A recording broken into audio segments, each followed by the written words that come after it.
Okay. Kaya pala mas mahaba siya ng konti sa ano, no? Tama, tama. Sa Glock 19 kasi 4 inches kasi pala to.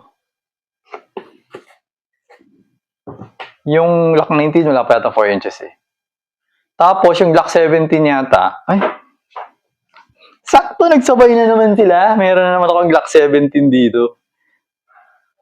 Yun, kasi ang alam ko nga, yung Glock 17, 4.25 yata. Or 4.2, ayan. So halos, so kung titingnan, makikita na ba? So mas mahaba si Glock 17 ng konti. Ayan. Walang pala yun.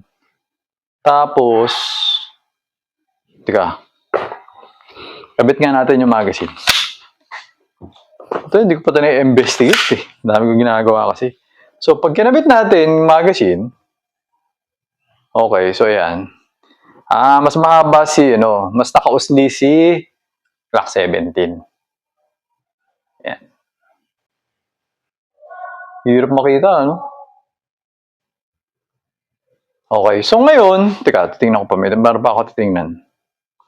Okay. So ngayon kasi, ako, one of the reason kung bakit gusto ko yung Glocks is because of parang nasanay na rin kasi siguro ako. Kasi nga, una-una, simple siya. Tapos, yung pag nilagay mo ng ganyan, di ba parang meron siyang square dito.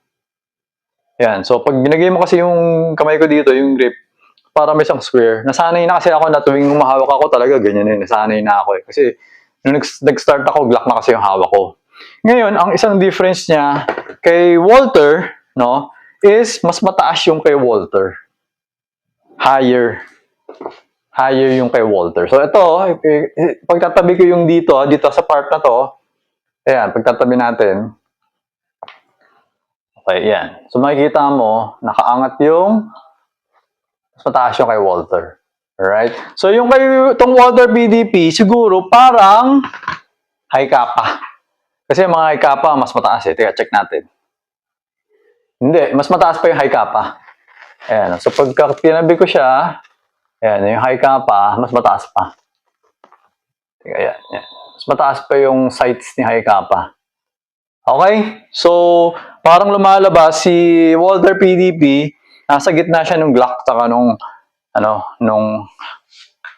wait.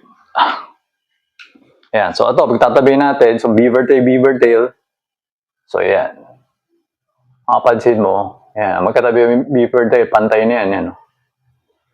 Mataas yung mga Yun yung dahilan kung bakit nahirapan ako kasi nagkaroon ng time, naisip ko maghanap ng bagong pistol, no?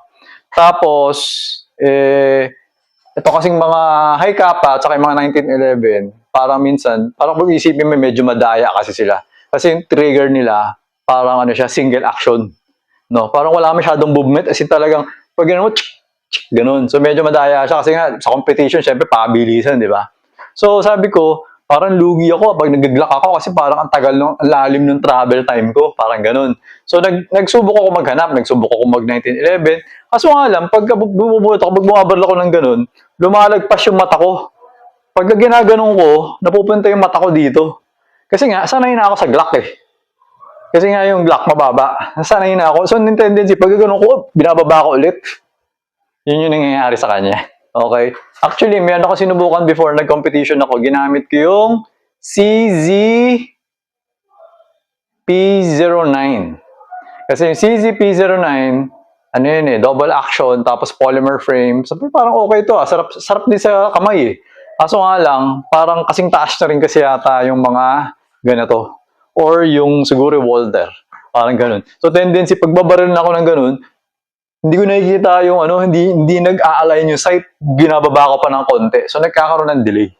Yun. Kaya eventually, bumalik ako sa parang Glock na format, yung ginamit ko yung BLUS Salient Arms. Kasi almost the same siya, pero yung grip angle ng Salient Arms, same siya sa grip angle ng high kappa. Kaya pag ganun ko, kita ko kagad. Yun siya. Alright?